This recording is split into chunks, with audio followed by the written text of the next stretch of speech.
wondering if somebody could drive by and do a welfare check on her. Okay, you said she lives by herself? Yes. Her daughter lives there part-time, but she's in high school. We didn't want to call and alarm her. What time was she supposed to be at work? 8 o'clock.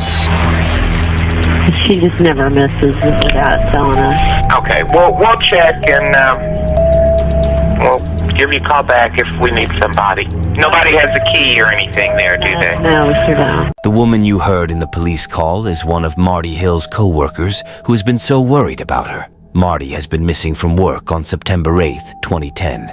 Jam Chul, Marty's co-worker, said it was a normal day at the office. Then there was a 10 o'clock production meeting and Marty wasn't in it. That was extremely unusual. Another co-worker named Stephanie Scheibler says the meeting was over and I asked, "Where's Marty?" And somebody said, "We don't know."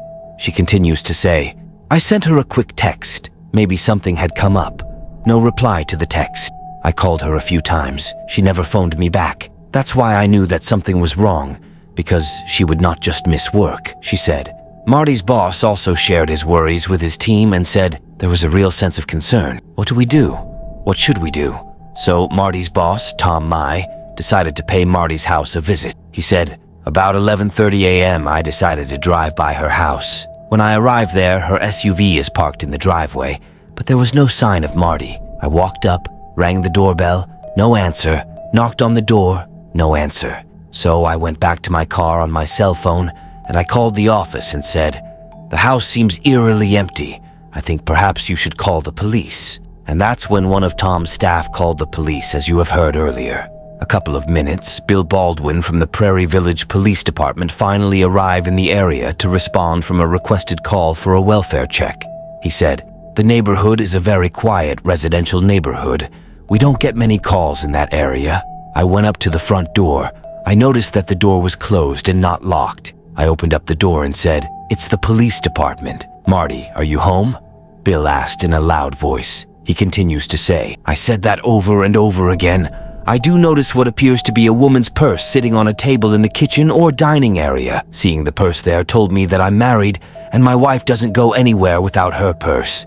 Thinking what might his wife might do. So, at that point I was kind of thinking, well, maybe she is here somewhere then." Officer Baldwin searched every room on the first level. He said, "I saw no clues upstairs that would indicate any kind of struggle," he say. Then he found a stair leading to a basement and started making his way down. Baldwin continues, "I started walking down the stairs to the basement. It's very dark and I've got a flashlight on. I'm announcing my presence the entire time. I don't want to scare anybody that actually lived there before reaching the bottom of the stairs. When I got to about 2 or 3 steps from the very bottom, I noticed that there was a person laying on the floor, kind of in a fetal position, covered head to toe in blood, and there was a large amount of blood surrounding this person on the floor." Baldwin recalls and said, "Marty was breathing. It seemed like it was somewhat labored. I knelt down next to her, and I asked her over and over again, 'Who did this? Who did this to you, Marty? Who did this to you?' I wanted to get, I guess, what could have been a dying declaration if that was what that was going to be," he say. Paramedics arrived in the scene and Marty was immediately rushed to the hospital. Sergeant Luke Roth of Prairie Village Police Department tagged along in the ambulance. He recalls by saying, "I'll be honest with you. She was covered in blood to the point I did not know what race she was. I thought she was a black female until she got cleaned up for surgery. I mean, that's how dried the blood was." Frustrated Roth, just like Baldwin thinking of the worst case scenario. That's why he also asks Marty the same question. He said, "We were trying to get what you would call a dying declaration, some sort of statement as to who did this, and we were unable to ever get any response from her." Marty's 5th day in the hospital on September 13th, 2010, an arrest was made. The Johnson County District Attorney's Office arrested a man named Brian K. Pennington and charged him with attempted first-degree murder. He was held in Benton County on $1 million bail. So, who was Marty Hill? What is her connection with Brian K. Pennington? What caused such a fierce attack on Marty? Let's together find out. Now let's explore this case. But before that, disclaimer. This program contains violent content which may be too intense for some viewers. Viewer discretion is advised. Good morning, good afternoon, or good evening. Welcome back to our page Hearts of Crime. I uncovered cases based on an actual event and conspiracy theory. I do upload video every week. If this is something that might interest you and you happen to like our story, it would be of a great help if you would like and subscribe to this channel. It would mean a great deal to me. Thank you. Today, I will be taking you to Kansas. Its capital is Topeka, and its largest city is Wichita. Kansas is named after the Kansas River. Our visit in Kansas are the following: the Monument Rocks, also known as the Chalk Pyramids, the Lindsborg, a picturesque community known as Little Sweden, USA, or the Quivira National Wildlife Refuge, Stafford. Now, let's move into Prairie Village. It is a suburban city in the Kansas City. You may try to taste their famous local barbecue and learn tapping your toes to Kansas City jazz at the Summer Jazz Festival, or try their art gallery, the Prairie Village Arts Council, overseeing a colorful local art scene, and the city where Marti Hill lived. Marti Hill lives in Prairie Village, Kansas.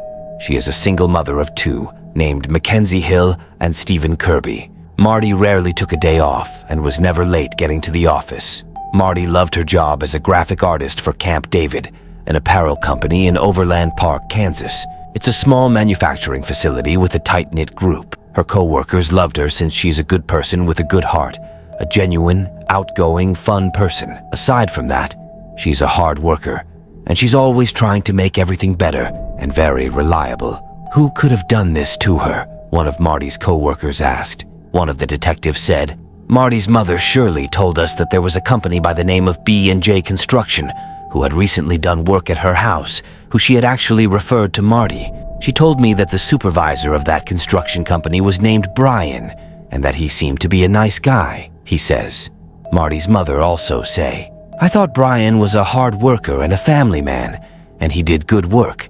Actually, that is why Marti decided to go ahead and use him, because he did some stuccoing inside my house, and he did a really good job. When I initially called Brian, I didn't even know his last name. He called me back and told me that his last name was Pennington. She recalls. Brian Pennington is a 26-year-old father of two, married to Jessica Pennington, who lived in Leeton, Missouri, approximately an hour and a half from the Kansas City metro area, on August 26, 2010, as shows in the receipt. Marti have hired Brian to do some work for her home. She paid him $500 for the work, plus another $22 for reimbursing some materials, with a total of $522. This work lasted 3 or 4 days. How long did you work at Marti's house? I'd say 3 or 4 days. What did you think when you heard that Marti got attacked? I really didn't know what to think. She's a really, really decent lady. Have you heard what happened to her at all? No. My mother-in-law was looking on the news channel earlier and showed pictures of her house and stuff, and I really didn't know what to think. So you did work on the inside, work on the outside. She eventually ended up paying you for the work you did? Yeah, she paid me before the first thing. I had rent and stuff I had to pay, so she paid me, and I was supposed to get a hold of her within the next couple of weeks to go over there and touch a few things up, trim some limbs and stuff, and I ain't heard from her. So you were supposed to go back then? Yeah, I was supposed to do a few outside things for her, trim limbs, put power lines, stuff like that. Okay. And that's within the last couple of weeks. You thought you were supposed to go back over there? Or Well, I told her it'd be a week or two after Labor Day, and I haven't contacted her. Okay. How much did she pay you? She paid me $500 for the work, for the little work that I did. Okay. Well, $522 after she reimbursed for materials. So you spent like $22 on materials and $500 on it. At any point have you gone back over there just to try to make contact with her? Had no luck? Or? I'm so far in debt right now I can't even afford to go to the gas station, really. My mom gave us gas money to go down there and help her, and that's as far as I've been in the last couple of weeks. Going back to September 8th, 2010, about 2 weeks, Marti heard something at the door. It was close to 7:30 a.m. On the way to see who it was, she made a quick glance out the window and saw Brian. Confused, since she doesn't recall having any scheduled appointment with him. Making a conclusion, she thought that Brian must be working in the area and wondering if she has more work that needs to be done. Yet, this makes Marty uneasy after realizing that he never arrived that early when he had worked on her house before. But Marty, being a kind person, she ignores her instincts not to be rude to Brian. Brian arrived at the door, and she answered. He said that he wanted to show her something in the basement that he thought that needed fixing. She didn't think too much since she trusted him, and he knew that she plans to sell the house. On the way to the basement, Marty tries to start a small conversation like she always does, but this time Brian seems to not hear her, as they both reached the bottom stairs and took just a few steps. Without a word, Brian grabbed her around the neck. Shocked and confused, Marty asked, "What are you doing?" For a moment she lost consciousness, but came to and tried to fight back at her attacker. While grabbing Brian, she told him, "Get out of my house." "What are you doing?" she said, bludgeoned in her basement and left to die. Brian strangled and pounded her head into the concrete, and then he cut her throat on both sides. Marty was found so badly beaten by Bill Baldwin. Officer Baldwin wasn't sure if she was dead or alive. I could not feel a pulse, but then she turned towards him, revealing her extensive injuries. Her face, what looked extremely swollen. Her hair was just soaked in blood. I looked down a little further, and then I saw the cutting on her throat covered in blood from head to toe, and unable to speak. Officer Baldwin still wasn't certain this was Marty Hill. Few minutes later, paramedics arrived and rushed Marty to the hospital. When paramedics reached the hospital, doctors declared Marty a level 1 trauma patient. She had a very deep lacerations on her throat. She also had multiple skull fractures. Her chances of surviving are not good. Dr. Harry Wilkins III, a trauma surgeon, said. When I walked in, they had just wheeled her in, and I could not tell if it was a man or a woman, could not tell if she was young or old, could not tell what race she was. It was what appeared to be a lifeless form with dried blood in this swollen head. My first thing was to assess, to see, had they brought me a live person or not. What we found was the major veins, skin, muscle of the left neck had been completely cut through, and the major artery actually had a couple of scrapes on it, so it's literally millimeters away from having been cut through. For the next hour and a half, we just meticulously cleaned and put back together all of those injuries. I remain still very concerned about her head. In addition to the cut, she had all these bruises and swelling to her face. And head injury to me is something that I take very seriously. Concussions, which is essentially what she had, can lead to swelling, and they can look fine initially and then die 24, sometimes 72 hours later. Some of the nurses were starting to get very quiet and tears were welling up. And then in the back of my mind, I'm going, wait a minute, this happened in my neighborhood. Let me get a call in to my wife. Let me find out where my kids are. It starts slowly hitting you in waves. The enormity of what really had happened. He recalls. This left one quiet Kansas community living in fear. It was very much not a normal crime that takes place in Prairie Village, Kansas. Marty suffered an incredible extensive injury.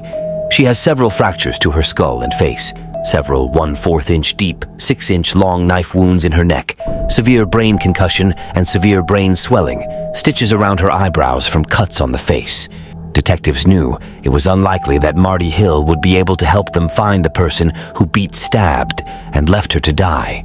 They had a personal reason for the extent of injuries that she suffered, but who would want to kill Marty Hill, and were they done trying? There was concern on the family's part. Could they come to the hospital and try to make sure she's dead? Detective Luke Roth recalls. When we got to the hospital, some key things that I noticed was that her clothes appeared to be intact, her bra appeared to be intact, and there were no signs of a sexual assault. Every step of the process, you're looking for some sort of motive. At that time, I was advised that her mother, who had just arrived at the hospital, and I went to speak with her to obtain any information we could to assist us with this investigation. He said, Shirley Roth, Marty's mother said. They were asking me if I could think of anyone who might have done this to Marty, she say. Detective Luke continues. Marty's mother tells us that she has an ex-husband by the name of Steve Hill. She advised us that Marty and Steve, they communicate regularly. Her mother also told us she was a workaholic. She very rarely left the house. To her knowledge, she wasn't dating anybody, and if she was not working, she was typically at home. Marty was still unable to communicate with us. We had very limited information as to who she might have been with, who she may have had recent communication with, and naturally, your first thought is possibly the ex-husband might be responsible. Initially, in cases like this, detectives usually turn their attention to the spouse. Mackenzie, Marty's daughter, said, "The detectives asked me about my parents. They kept asking like, 'Do your parents get along?' I remember being really defensive. My dad would never do this and no one that I know would," she say. After learning that information, detectives immediately interview Steve Hill. He recalls, "We go to Marty's ex-husband's house, Steve Hill, to interview him that night. He was very cooperative, invited us in the house. He gave us the full account of what he had done that day and told us about his history with Marty and that they had had some rough times together, but he loved her and he would never hurt her. He wanted to know who did this just as bad as we did, and that's where it became very difficult for us.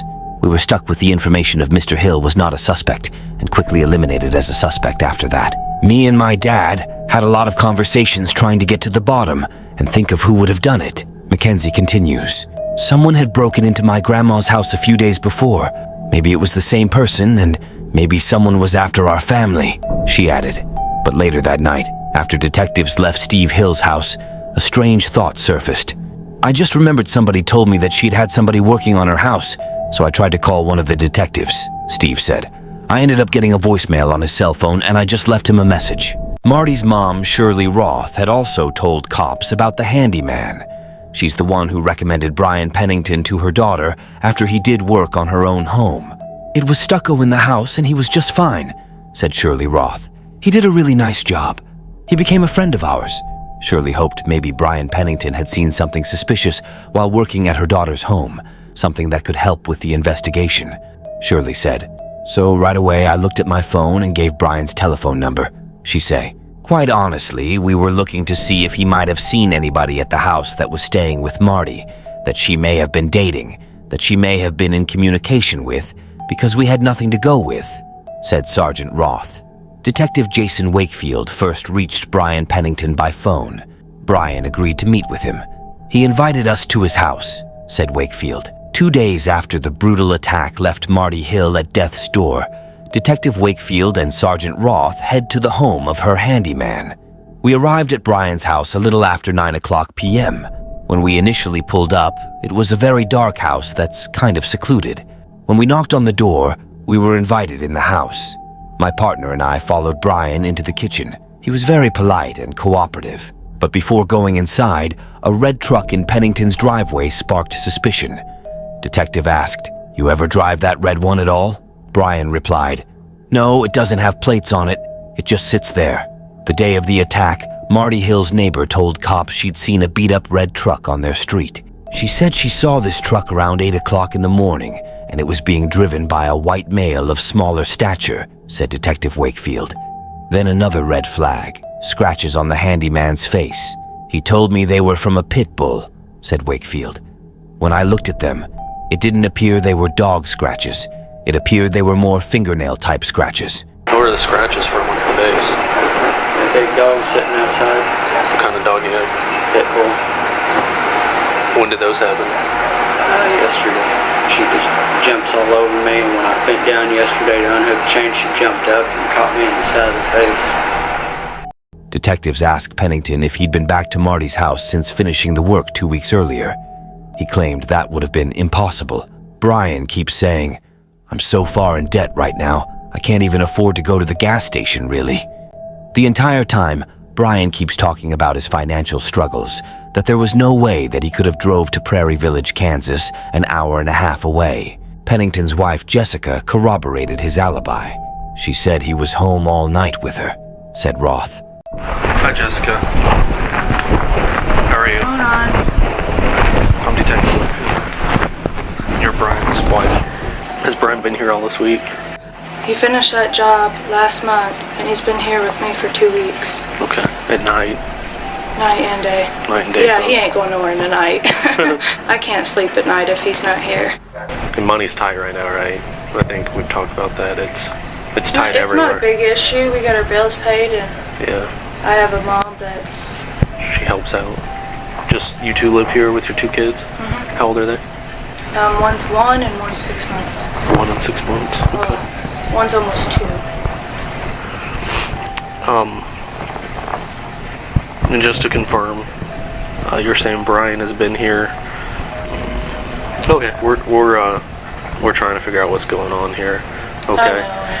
We have no doubt that we're going to find the person that's responsible for this. Brian doesn't have the heart for that. I hope so. Believe me, I hope you're right. I'm just scared. I've never been in this kind of situation. Yeah, and if you're telling me the truth, you don't have a thing in the world to worry about. Besides my kids, I know he did work on that house. That's what I'm scared about. I also asked Jessica about the scratches on Brian's face. I did not believe Jessica. She seemed like she was very naive. She was very young. I think she was 20 years old. She had 2 young children, and I thought she would say anything possible to help protect her husband and to have him around. Do you know how he got those? They're from the dog, I swear. Sergeant Roth say. With so much blood in Marty's basement, detectives were sure any suspect would have blood evidence on their clothes. Detective asked, "Hey, Brian, you don't have any clothes with any blood on them or anything like that, do you?" Brian replied. "No." Detective asked again. "No? Do you mind if I take a look really quick? Is that all right with you?" Brian said, "Yeah." Pennington agrees to let detectives search through the laundry hamper. Have you done laundry at all this week? When do you remember when? I do laundry every day. Have you washed any of Brian's clothes? Every day. Every day? Okay. Have you ever seen any blood or anything on his clothes at all? No reason that he has any blood? Just oil and used to be metal shavings, but he don't work for the union no more. Yeah. We had recovered a pair of jeans that had red stains that we could see on the hems and within the thigh portions, said Sergeant Roth. But the handyman had an explanation. He claims it's grease and denies it's blood. By now, cops weren't buying it. Pennington had quickly become their prime suspect. Detectives said, "There's just so much evidence, I mean it's overwhelming. Somebody's going to get caught for this. There's no doubt in my mind, absolutely zero doubt. We just have to figure out why this happened. What do you want to tell us, Brian?" Brian replied, "I really don't know anything." Before leaving, detectives ask if they can take his stained jeans. Brian allows them. Detective Wakefield also said, "I tried to remain calm and friendly with Brian and asked him if he would give me consent to take the jeans from his house. Brian signed a written consent form that I could take jeans, shoes, DNA swabs, and also pictures of the scratches on his face. I guess the best word. We were surprised that we were getting this sort of cooperation with the recovery of these items," he say. "We were shocked," said Sergeant Luke Roth. "We went to this house with the thought process that Brian might lead us to whoever was responsible. We now left the house thinking there was a good chance Brian was responsible and that we might have a key piece of evidence that could solve that," Sergeant Roth said. Investigators delivered the jeans to the Johnson County Crime Lab around 11 o'clock after visiting Brian's house. By just 30 minutes, the tests confirmed that the stains are human blood. The next day, more confirmations. The blood matches Marti Hill. Cops were close to making an arrest, but before they pounce, Marti Hill's family had some even bigger news to share. "We got a phone call that Marti had started talking," said Sergeant Roth. Marti recalls the first time she wakes up after the attack. She said, "I don't remember those first days. I don't remember feeling any pain. I do remember feeling like I had too much medicine in me. I didn't feel good. I believe it was the 3rd day when I started speaking. Suddenly, it all kind of flooded back what had happened. There were no questions. I knew who it was and what he had done," Marti say. Sergeant Luke Roth said, "On Monday, September 13th, 5 days after the attack, we go to Brian's house in Leeton, Missouri. We find Brian driving down the road. He was laid back in the front passenger seat. It appeared his wife was driving. He was taken into custody at that time. He showed no signs of being upset. He showed no signs of any anger. There was absolutely no emotion," he said. Marty's sister, Cammie Hill, say, "When my mom got the call and they told her that they had arrested Brian Pennington, she almost fell over. It was extremely emotional for my mom because she actually referred Brian to Marti," she recalls. Dr. Kim Poker, a rehab doctor, said, "The first time I met Marti, she had been in the hospital for about a week. Her brain was stunned and in shock. She could walk, but it wasn't pretty. Her feet were very far apart. She couldn't put her feet together and stand still without falling over. She had some issues with her vision. She had difficulty with her hearing, difficulty with her memory, difficulty with processing things. She would change topics at the speed of light." Vanessa Reebley, the prosecutor, said in an interview, "Brian Pennington had been arrested for attempted first-degree murder. The most important thing that we had was the DNA evidence on Mr. Pennington's jeans.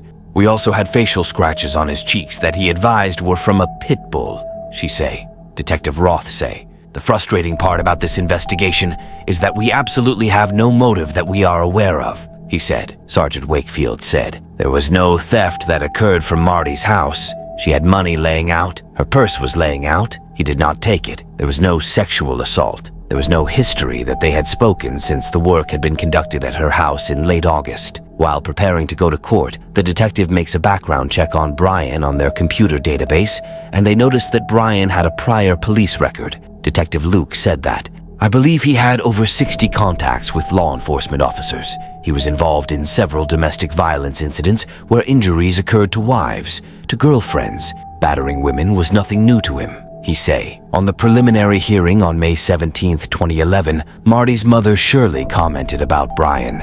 She said, "Brian Pennington had no one on his side of the courtroom, not even his mother," she said, while Marty's sister also said, "He always stared straight at the wall, and he never looked around until Marty walked in the door. The only time he moved his head from straight forward was when she walked in the room and I saw his eyes move, looking at Marty, almost like he saw a ghost," she said. Prosecutor continues to say, "He showed no emotion. I felt he was very detached from the situation, and it didn't bother him that he had almost killed a woman. The defendants that detach and show no emotion are the ones that frighten us the most," she added. One of the other keys to the case was Jessica Pennington, after learning how severely beaten Marty was, and how close Marty came to dying. I think Jessica, the human side of her, understood that and realized it was more important to tell the truth than to protect Brian, she said. Jessica Pennington broke down and at that time admitted that she had lied to them and that in fact her husband was not at home with her during the time of the attack. Detective Wakefield discovered about Jessica's situation. He said, "I learned from Jessica that Brian had attacked her on numerous occasions, assaulted and threatened her. He ended. In the end, Jessica became one of the best witnesses against Brian." Prosecutor said, "The issue with the deal was how long would he serve in the Kansas state prison system. It took several months, but we finally agreed on 28.5 years. She continues to recall, "I walked into the sentencing hearing. I looked at Brian Pennington, I looked at the defense counsel, and I knew something was wrong." On Deck 12, 2011. At the sentencing hearing, Brian and his defense counsel were not speaking with one another. Brian looked angry, so instantly the prosecutor knew that there was an issue. The prosecutor said, "We were told that Brian wanted to withdraw his plea. He wanted to go to trial. It was my perception that Brian had 6 weeks since the plea date to about serving 28 years in prison." The courtroom was filled with tension. Many of Marty's family members were very upset. It was decided that we would go in court and that Brian would tell the judge the reasons why he wanted to withdraw his plea, she say, in front of the judge. Brian simply told him it was the pressure and that it was too much time. The judge tells him that those are not sufficient reasons to withdraw his plea. After Brian's request has been denied, they then moved on to the victims' statements and their family members. Prosecutor Vanessa Ribley said, "The most powerful part to me was when Marty stood up and faced the man that tried to kill her. She said to Brian, 'I was nothing but nice to you,' and asking him, 'Why did you do this to me?' He just sat there, no response." She ended. The judge follows the plea agreement and sentenced Brian to 28.5 years in Kansas prison system. To this day, Brian still did not say the reason why he did that to Marty. Marty has miraculously survived. It's been a tough and long journey, but we're all good. And have been doing well. She has been doing kickboxing to help get her life back. She also has created a website to help other women recover from traumatic events. Her second life has a reason. That's why she survives that vicious attack. Although I do hope that I can make an impact somehow in some positive way, just that it's very crazy that this happened. It doesn't make sense. My thoughts about this case is that we should never break someone's trust who is just being kind. If life gets hard, I think it is not a bad thing to ask for help. Violence is never a solution to any problem, although in Brian's case we would never know. It's still a mystery. He never confessed the reason behind his attack. I believe that Brian has some issue. If we are going to check again his police records, it shows that he has a habit of assaulting a couple of women in the past. This is not a good sign. He's like a ticking time bomb. Maybe, in my opinion, the authorities should have some kind of team who would monitor individual that shows this kind of negative behavior, perhaps in a form of counseling or a monthly checkup from a psychologist. so that future attack might be prevented, and anyone who knows someone who might show the same behavior should perhaps advise that person to ask for any professional intervention. As humans, I believe it would be best if everyone works together. To this day, Brian Pennington is still serving his sentence in Kansas prison system. What do you think? Guilty or not? If you reach this far, it means that you have taken a liking of our story. I do appreciate that. This would be the end of our case for today. Let me know what you think about this case, or any thoughts about it. Just comment down below. Just a little reminder, I do upload videos like this every Sunday. I hope you will be here until the next case. And together, let's uncover some mysterious cases like this one. Again, don't forget to like and subscribe. I couldn't thank you enough. By the way, if you feel something is bothering you, do not hesitate to ask for help or talk to someone who is mature enough to understand you. Always make the right choices so you won't regret it later on. Keep safe and be mindful of your surroundings. You'll never know if there's a killer inside.